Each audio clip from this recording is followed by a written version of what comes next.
பாசம்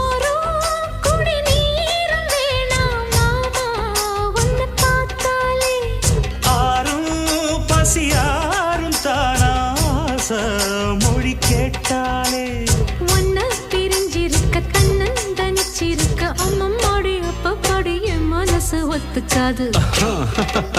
செந்தூர பாண்டிக்கோரு சோடி கிளி கூ